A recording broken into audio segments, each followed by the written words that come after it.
여러분, 올해 노벨 수상자 가운데 단연 최고의 화제가 된 사람이 누구죠? 네, 밥 딜런이죠. 아마 모든 사람이 이 사람이 노벨 문학상을 타는 것에 대해서 순간 의아했던 것 같습니다.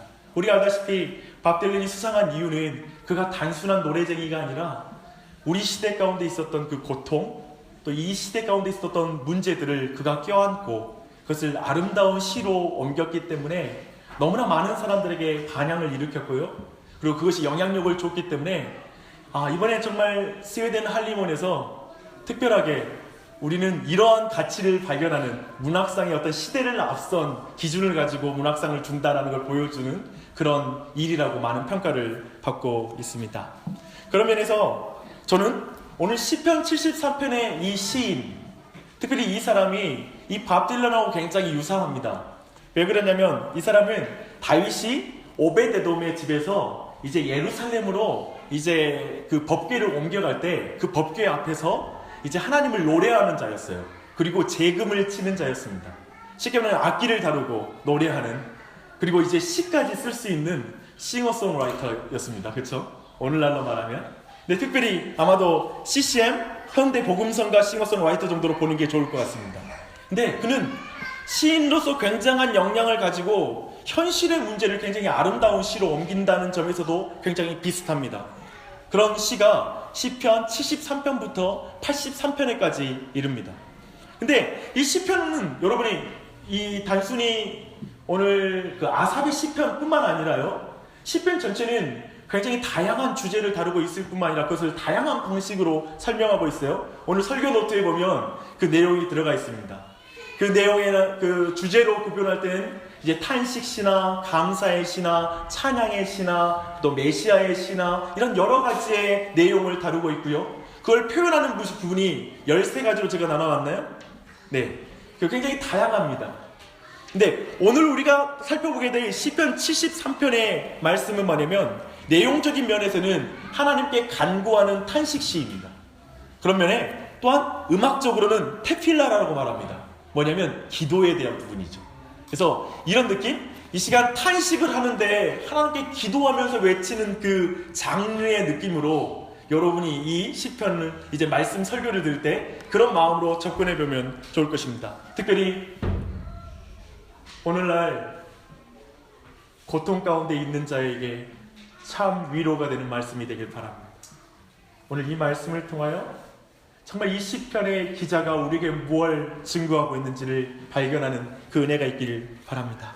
우리 함께 고통스러운 현실 가운데 있는 그 아삽이 왜 고통스러운지를 한번 살펴보시게요. 1, 2절을 함께 읽습니다. 시작. 하나님이 참으로 이스라엘 중 마음이 정결한 자에게 선을 행하시나 나는 거의 미끄러질 뻔하였고 나의 걸음이 미끄러질 뻔하였으니 3절. 이는 내가 악인의 형통함을 보고 오만한 자를 질투하였음이로다. 네, 왜 고통을 받죠? 왜냐하면 그가 고통을 느끼는 이유는 뭐냐면 1절과 2절과 3절의 그 간격 때문에 그래요. 하나님은 선하신 자에게 은혜를 베푸시는 분이신데 우리가 처하고 있는 현실 속에는 악인이 그리고 의롭지 않은 자가 득세하는 세상, 그것에 대한 그 간격, 그것에 대해서 고민하고 있는 것입니다. 여러분, 밥 딜런이 굉장히 진지한 주제를 다루듯이 지금 시편 73편의 이 저자 또한 굉장히 중요한, 신학적으로 굉장히 중요한 주제를 다루고 있는데요. 그것을 굉장히 어려운 용어로 뭐라고 하냐면 신정론이라고 합니다. 이 자체의 뜻은 뭐냐면 신의 정당함을 주장하는 이론을 가리키는 것입니다. 이 신정론은 굉장히 다양한 질문이 있는데요. 하나님께서 의로우시면서 또 마음이 정결한 자에게 선을 행하시고 또 악인에게는 심판을 행하셔야 되는데 현실에서는 악인이 평안을 누리고 있고 또 선한 사람이 고통을 받고 있습니다. 도대체 하나님은 의로우신 분이 맞습니까? 하나님은 정말 선하신 분 맞습니까? 아니, 그분은 이 세상을 통치할 능력이 정말 있는 것입니까? 능력이 있다면 악인을 심판하시고 선한 자에게 은혜를 베푸실 텐데 아마도 능력이 없던지 그분 악하던지 한 것 같습니다. 하나님이 의롭고 선하시고 전능한 분이시라면 왜 신자에게 고통이 있습니까? 왜 악인들이 형통합니까? 이래도 하나님이 정의롭다고 말할 수 있습니까? 이것이 바로 오늘 시편 73편의 이 아삽이 가지고 있는 질문입니다. 아마도 지난 한 주 동안 이 한국 땅을 강타했던, 그리고 정말 모든 사람을 정말 허무하게 만들고 있는 사건을 생각해 볼 때에도 이 모든 질문이 아마도 우리 안에 있는 질문이라 생각합니다. 근데 이 질문을 하는 사람들은 어떤 것일까요? 이 신정론이라는 질문, 이 신정론에 해당하는 질문을 하는 사람은 어떤 사람일까요? 그 질문은 1절을 믿는 사람들만 할 수 있어요. 제가 다시 한번 설명드릴게요. 이 신정론의 질문은 하나님이 선하시다라고 믿는 사람만이 하는 질문이에요. 하나님이 선하다고 믿지 않거나 하나님은 존재하지 않아, 하나님은 없어라고 말하는 사람은 이 신정론의 질문을 할 이유가 없습니다. 고통을 느낄 수 있는 사람, 1절과 2절과 3절에 즉 하나님과 현실이라는 그 거대한 간격 속에 고통을 느낄 수 있는 사람도 믿는 사람만 가능합니다. 성경의 시인들은 한가하기 때문에 노래하는 자가 아니에요. 이 사람들은 현실에 그 하나님이 계신데 하나님이 통치하지 않는 것 같은 그 고통스러운 현실의 짐과 그 무게를 짊어지고 그 안에서 하나님을 노래하는 거예요. 그런 면에서 또한 그 자신은 자신의 인생만 생각하고 나만 편하면 된다라고 생각하는 사람이 아니에요. 시편에 참으로 하나님을 노래하는 사람은 그 시대의 아픔과 그 공동체의 아픔과 그 나라의 아픔을 함께 연결시켜서 그 짐을 짊어지는 자, 거기에서 노래가 나와요. 그게 노래죠. 만약 여러분이 특별히 이제까지 하나님과 현실 사이에서 고통을 못 느꼈다면, 질문하지 않았다면 아마도 그 사람의 신앙은 이런 신앙일 것입니다. 하나님과 세상을 분리해서 생각하는 이원론적인 신앙생활을 하는 사람, 그 사람이면 이런 고민을 하지 않았을 거예요. 신앙생활과 일반 생활을 구분하는 종교인, 그 사람들은 신정론의 질문을 할 필요가 없습니다. 그리고 관념적인 신앙생활을 하는 사람 또한 그런 질문을 할 필요가 없겠죠. 또 매우 개인주의적인 신앙생활을 하는 사람 또한도 이런 질문을 할 필요가 없을 거예요. 뭐냐면 나만 문제가 없으면 되는 신앙. 그런 사람이라면 이 시대의 고통, 지금 이 한국 땅에 벌어지고 있는 모든 일에 대한 그 일을 나의 고통으로 여기는, 하나님이 정말 여기에 다스리십니까? 라는 질문을 할 필요가 없을 것입니다. 또 마지막으로는 내세에 몰입되어서 현실을 초월한 사람도 이런 질문이 안 나올 거예요. 뭐냐면 이 땅은 어차피 망해버릴 테니까, 지옥으로 들어갈 테니까 나는 그냥 신앙생활만 열심히 하면 돼 라고 생각하며 이 땅 가운데 하나님의 나라가 임하기를 간구하지 않는 사람이라면 그 사람은 아마도 이런 고민을 할 필요가 없을 것입니다. 사랑하는 여러분, 이제 살펴보겠지만 이 시인은 시작부터 밝히고 있어요. 뭐라고 밝혀있냐면 하나님의 사람으로서 법궤 앞에서 노래하는 자임에도 불구하고 그는 실족할 뻔했다고 말해요. 실족할 뻔했다. 더 이상 신앙과 현실 사이에서 고통을 느끼지 않기 위해 그냥 신앙을 포기하고 이 세상의 지혜를 따라 살까? 이렇게 생각했다라는 거예요. 여러분, 신앙적 고민을 하지 않는 방법은 한 가지 있습니다. 여러분이 신앙을 버리면 돼요. 지금 그렇게 실족할 뻔했다라고 지금 말하고 있는 것입니다. 여기서 표현하는 이 실족은 그런 의미에서 악인의 형통함을 보고 그들의 인생관과 삶의 패턴이 그에게 더 설득력 있게 보이는 것입니다. 이것이 아삽입니다. 그리고 우리입니다. 혹시 여러분 안에 실족한 상태에 있는 사람 있습니까? 이것이 아마 하나님과 현실 사이에 대부분의 그리스도인이 있는 자리인 것 같습니다. 어느새 우리 모두가 사실은 현실 가운데 큰 고통 없이 신앙생활을 하는 거죠. 왜냐하면 더 이상 그 노력을 내려놨으니까. 거기에서 아마도 대부분의 그리스도인들이 제가 생각할 땐 내적인 고통 가운데 사는 것 같습니다. 뭐냐면 하나님의 나라를 이 땅에 이루고 살아야 되는데 정작 능력은 없어. 그리고 거기서 어디선가 내가 길을 잃어버렸어요. 그래서 어느 순간 이제 그런 고통을 느끼지 않으려고 모든 걸 회피하며 살아가는 신앙생활. 그런 게 아마 우리 안에 나타나고 있는 많은 현상일 것입니다. 왜 그럴까요? 단순히 우리에게 힘이 없어서 그렇습니까? 그 힘이 없어서 우리가 그렇게 신앙생활하고 있습니까? 아니요. 정말 이 세상은 참으로 그렇게 보이지 않습니까? 현실적으로 말입니다. 우리 4절로 11절을 보면 이제 악인이 형통하는 고통스러운 현실에 대해서 이제 말하고 있습니다. 1, 2절의 구조로 볼 때 아삽의 이 현실 인식을 좀 더 자세하게 우리가 한번 살펴볼 필요가 있습니다. 4절로 11절을 이렇게 말할 수 있을 것입니다. 악인은 죽을 때 고통스럽게 죽는다고? 아니, 죽을 때에도 고통 없이 자연 사는 이들이 많던데? 평범한 사람들이 하는 고민, 고난, 고통은 그들에게 없더라고. 물론 그들도 있겠지. 생일 선물로 벤츠를 줄까? BMW를 줄까? 뭐 이런 고민? 죄 지으면 다 벌 받는다고 하는데 그들에게는 재앙도 내리지 않는 것 같고, 정결한 자에게 선을 행하시고 악을 심판하시는 하나님은 뭐하고 계시는지 모르겠어. 정말 하나님이 계시는 것일까? 하나님이 가만히 계시니까 그들이 얼마나 교만해지는지 몰라. 교만이 그들의 목걸이가 되었지. 그리고 무거운 권위주의라는 옷을 입고 사람들을 공포로 다스리고 있지. 그들이 하지 못하는 말이 어디 있겠어. 사람들을 개돼지라고 부르며 능욕하며 자신들이 신이라도 된 것처럼 모든 규칙을 뜯어고치고, 내가 너무 고통스러운 것은 그들의 말이야. 그들은 이렇게 말하잖아. 하나님? 누가 하나님이야? 내가 하나님이지. 하나님 없이도 살 수 있어. 하나님이 뭘 보고 있고 다스린다는 거야.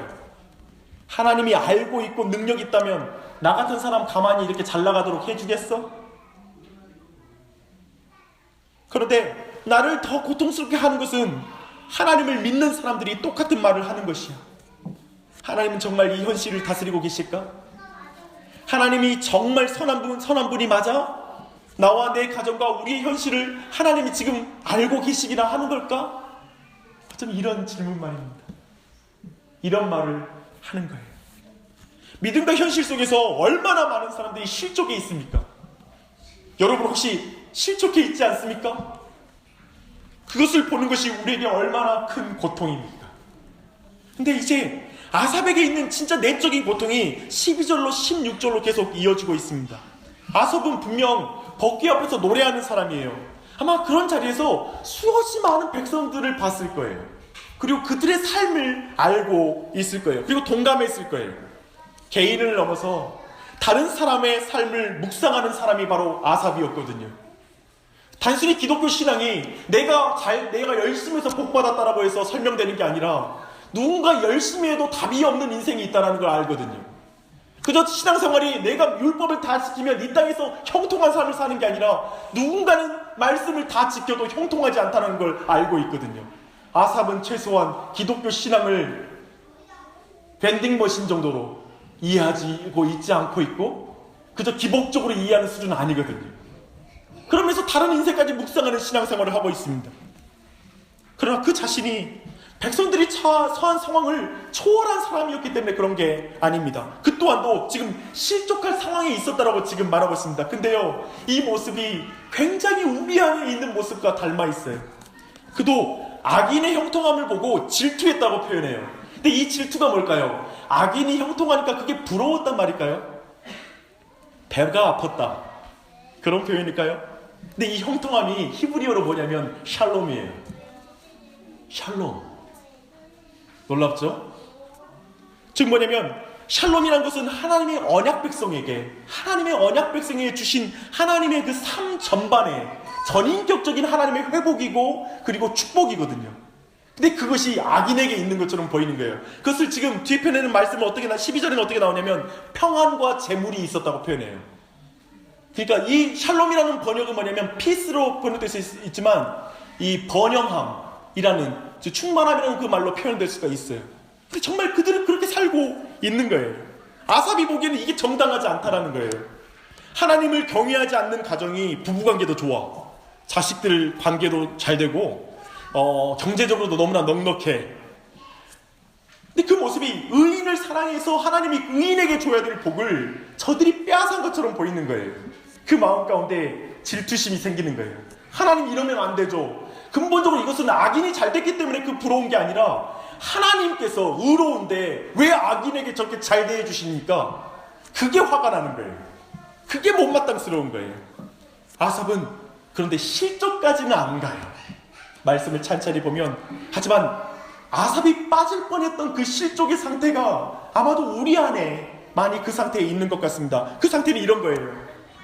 악인은 항상 평안하고 재물이 늘어나는데 내 마음이 깨끗하고 나는 정직하고 진실하고 그리고 나는 남의 것을 빼앗지 않았다고 말하는 게 무슨 소용이야?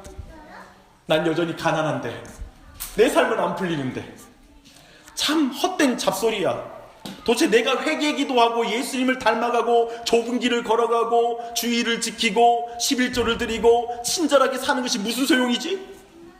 보복하지 않고 악을 선으로 갚지 않으려고 몸부림치는 게 무슨 소용이야?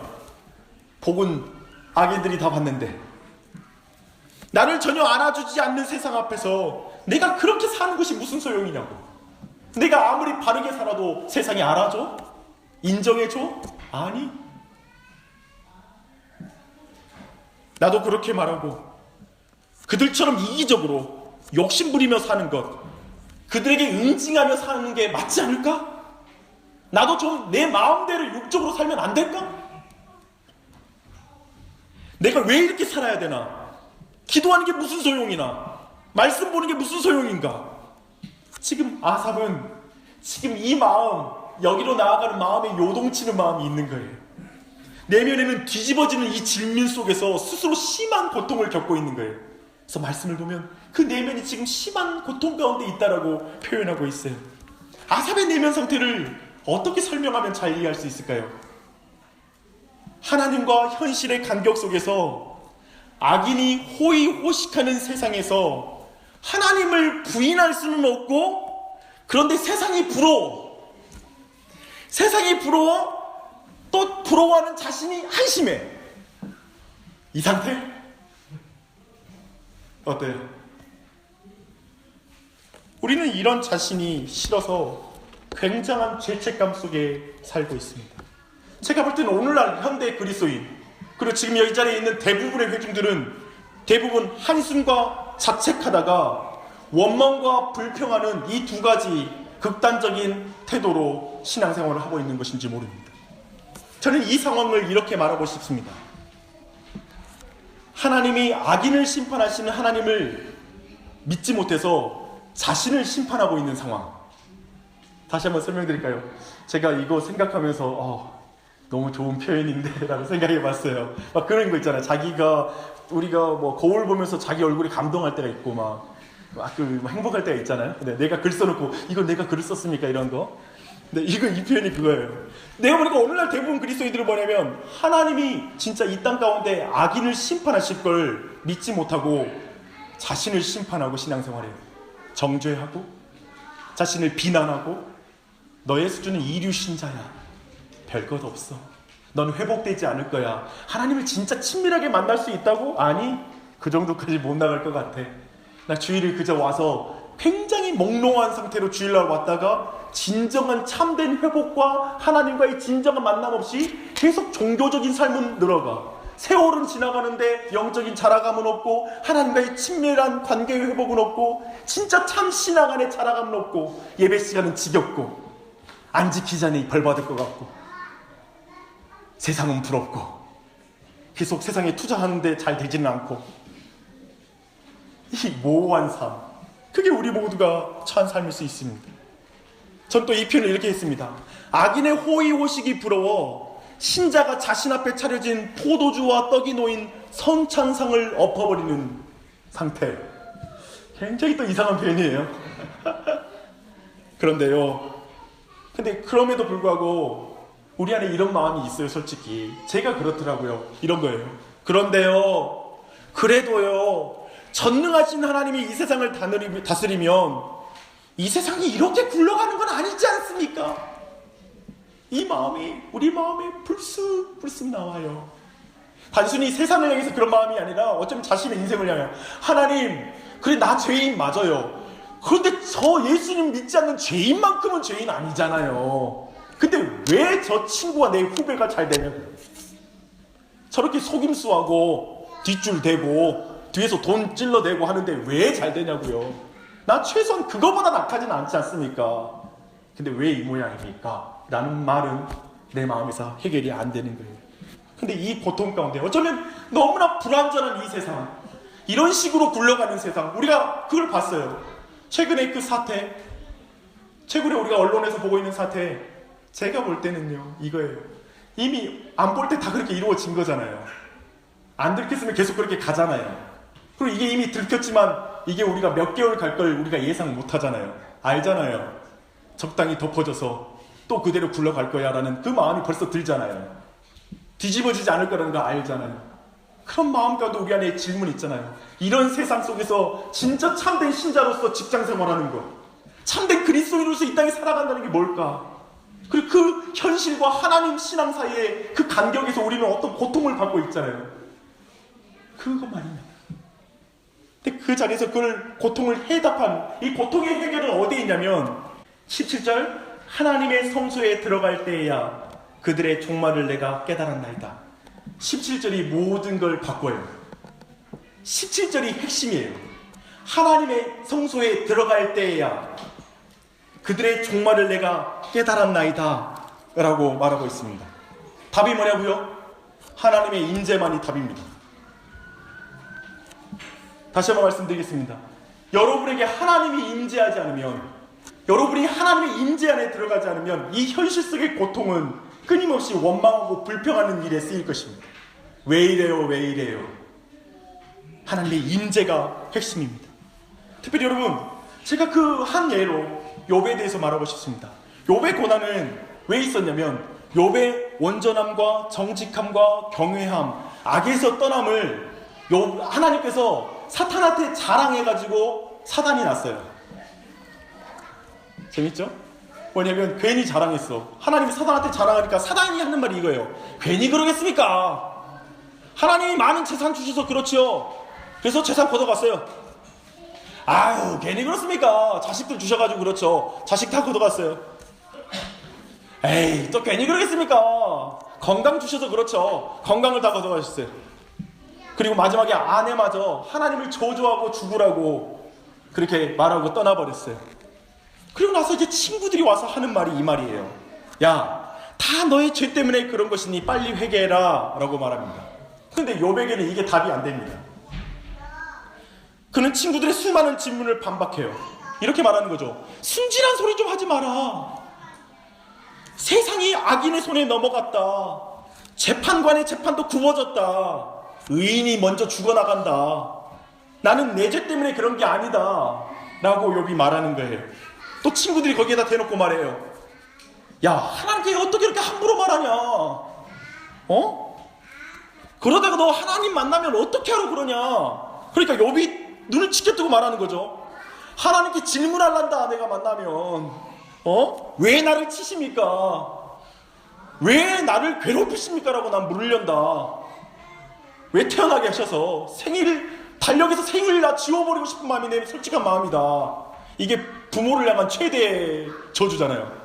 날 왜 태어나게 해서 이 고생 시킵니까? 하면 우리 절망감 느끼잖아요. 하나님 앞에 결정적으로 결정타를 보냈어요.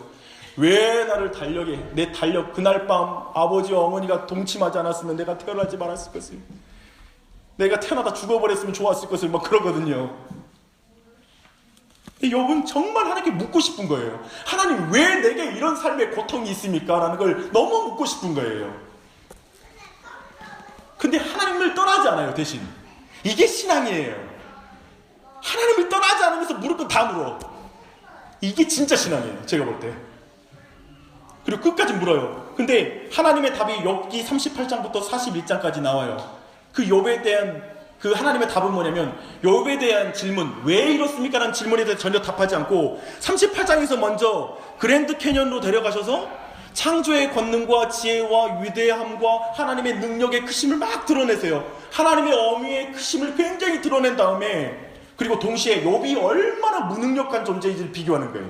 그게 그랜드 캐년이 좋은 장소예요. 제가 표현을 그랜드 캐년이라 표현했지만 그 세계의 창조를 말합니다.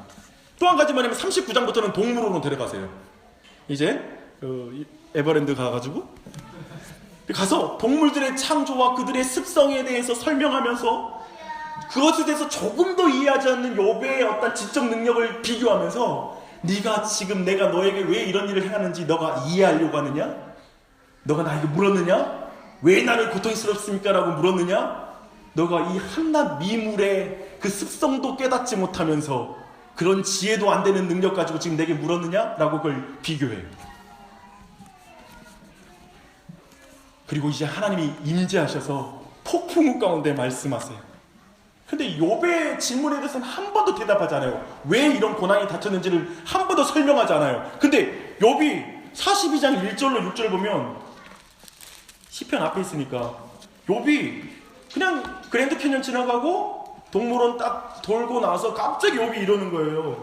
이제 42장 여호와께 대답하여 이르되 주께서 못하실 일이 없사오며 무슨 계획이 있는지 못 이루실 것이 없는 줄 아오니 무지한 말로 이치를 가리는 자가 누구니까? 나는 깨닫지도 못한 일을 말하였고 스스로 알 수도 없고 헤아리기도 어려운 일을 말하였나이다. 내가 말하겠사오니 주는 들으시고 내가 주께 묻겠사오니 주여 내게 알게 하옵소서. 내가 주께 대하여 귀로 듣기만 하였사오나 이제는 눈으로 주를 배웠나이다. 그러므로 내가 스스로 거두어드리고 티끌 제 가운데서 회개하나이다. 이 사람에게는 왜냐는 질문의 답이 아니라 하나님이 임재하니까 하나님의 크심과 그 지혜의 위대하심을 경험하니까 답이 되는 거예요. 더 이상 질문할 수가 없는 거예요. 모든 것이 답이 되었다고 말하고 있습니다. 사랑하는 여러분, 욥은 왜냐고 물었는데 하나님이 임재하십니다. 놀랍게 욥에게 그 임재가 답이 됩니다. 욥에게는 창조주 하나님의 임재가 답이 되었다면 우리 모두에게도 답이 될 것입니다. 아삽의 말에 주목하십시오. 하나님의 성소에 들어갈 때에야 그들의 종말을 내가 깨닫는나이다. 사랑하는 여러분, 온 세상은 창조하신 하나님께서 그 종말을 쥐고 계십니다. 지금 여러분이 눈에 보고 있는 모든 것은 다가 아닙니다. 보이는 것이 다 전부가 아닙니다. 하나님은 이 마지막을 쥐고 계시고 하나님 역사의 주인이시고 온 열방의 주인이십니다. 너무나 크신 분이십니다. 그 하나님은 우리의 하나님이십니다. 반드시 악인들을 심판당할 것입니다. 하나님의 복음의 말씀을 무시하는 자는 영원히 벌을 받을 것입니다. 여러분, 이 하나님을 믿으십시오. 그분이 임할 때에만 우리는 깨달을 수 있습니다. 그거 아세요? 기독교의 모든 진리는 하나님이 임할 때 깨달을 수 있는 거예요. 하나님이 창조하셨다. 임하면 깨달아져요. 마지막 종말을 하나님이 쥐고 계시다. 임하면 깨달아져요. 근데 우리가 때로는 그걸 알고는 있고 믿고는 있지만 하나님의 실제적 임재가 내 삶에 없을 때에는 이 세상이 부러운 거예요. 하나님 이 세상을 다스리지 않는 것 같은 거예요. 그래서 내 삶이 거룩을 향해 결정하며 거룩한 삶과 능력의 삶, 하나님께 순종하는 제자로 살지를 못하는 거예요. 무력해지는 거예요. 사랑하는 여러분, 악인들의 종말을 깨달을 것입니다. 그리고 반드시 주님은 이 땅에 오셔서 주님의 뜻을 이루게 될 것입니다. 사랑하는 여러분, 이제 말씀을 마무리합니다. 아삽은 수많은 예배자를 보았을 것입니다. 그리고 자신을 포함해서 참으로 하나님을 경외하는 자의 모습을 봤을 것입니다. 또 그들에게 있는 고통스러운 현실과 환난을 많이 봤을 것입니다. 근데 그에 비해서 악인의 형통은 그에게 늘 큰 고통과 질문으로 남았을 것입니다. 그에게 악인의 형통은 참을 수 없었을 것입니다. 그런데 그 일이 오늘날에도 일어나더라고요. 뭐냐면 참 신실한 분이 사업에 부도가 나요. 진짜 저분은 하나님 물질의 주권을 인정한 분이니까 하나님 저 사람에게 복을 줘서 진짜 은혜를 나눠야 되는데 사업에 망해요. 질병과 육아. 난 예수 믿어서 내 딸이 더 잠을 잘 자면 좋을 것 같은데 예수 안 믿는 사람의 딸은 잘 자는데 내가 예수 믿는데 내 딸인데 이렇게 잠을 못 자. 속상합니다. 직장에서 부당한 대우를 당하는 모습을 보게 됩니다. 여러분, 그 모습을 보면 목회자로서 얼마나 속상한지 아십니까? 옆에서 그걸 기도하면서도 좀 능력 좀 있었으면 좋겠다 싶어요. 계속 아픈 사람, 우리 성도 중에 아픈 사람이 있으면 빨리 고쳐줬으면 좋겠어요. 기도하면. 간절히 기도하는데 문제 해결이 안 되면 얼마나 속상한지 모릅니다. 답이 안 나오는 상황이 지속되면 미칠 것 같습니다. 그리고 이렇게 말하는 거죠. 하나님 아십니까? 도대체 이걸 보고 계십니까? 라고 말하고 싶습니다. 특별히 신자는 악인과 달리 평생 내적 고통 가운데 살아야 됩니다. 잘 들으십시오. 여러분 평생 악인과 달리 내적인 고통이 따라다녀요. 왜 그런지 아세요? 그것이 정말 소심하게 보이고 자유롭지 못하게 보이고 답답하고 고통스러운 삶처럼 보여요. 예수 안 믿는 사람은 자기 마음대로 살잖아요. 느끼는 대로, 말하는 대로. 그렇죠? 그렇게 하면서 그대로 돼 막 하면서 그냥 살고, 안 되면 바로 그렇게 사는데, 미워도 하고 싫으면 싫다고 말하고 관계도 깨버리고 다시 사랑하려고 회복하려고 노력 안 해도 되는 관계들이 너무 많고. 근데 우리는 그렇지 않아요. 미워해서 속상해요. 돌아서서 내가 왜 이러나 싶고 아파요. 우리는 그 고통을 가지고 살아야 합니다. 하지만 이 길은 우리가 왜라고 묻는 질문에 즉각적인 답은 늘 없는 길일 것입니다. 대신 이 길은 하나님이 임재해야만이 갈 수 있는 길이에요. 하나님의 임재 가운데 있는 자만이 이 길을 걸어갈 수 있고 온전히 감당할 수 있다는 거예요. 악인의 번성함, 안락함, 평안함을 보며 자신의 경건의 훈련이 헛돼 보이는 자에게 예수님이 임하기를 기도합니다.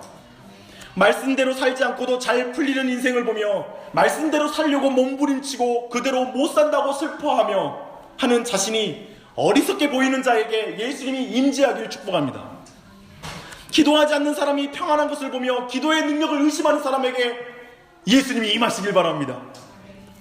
예수님 믿지 않고 악하게 살아도 평안한 것을 보며 부러워하는 사람에게, 보이는 것이 다인 것 같아 세상에 기웃거리는 영혼들에게, 장애를 가진 자녀를 둔 부모님에게 예수님이 임재하시기를 기도합니다.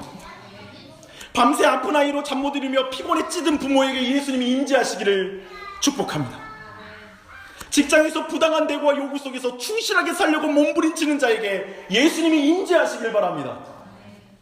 때론 세상과 타협하고 실족하여 스스로 자폭하여 낙심한 사람에게 예수님이 임재하는 은혜가 있기를 바랍니다.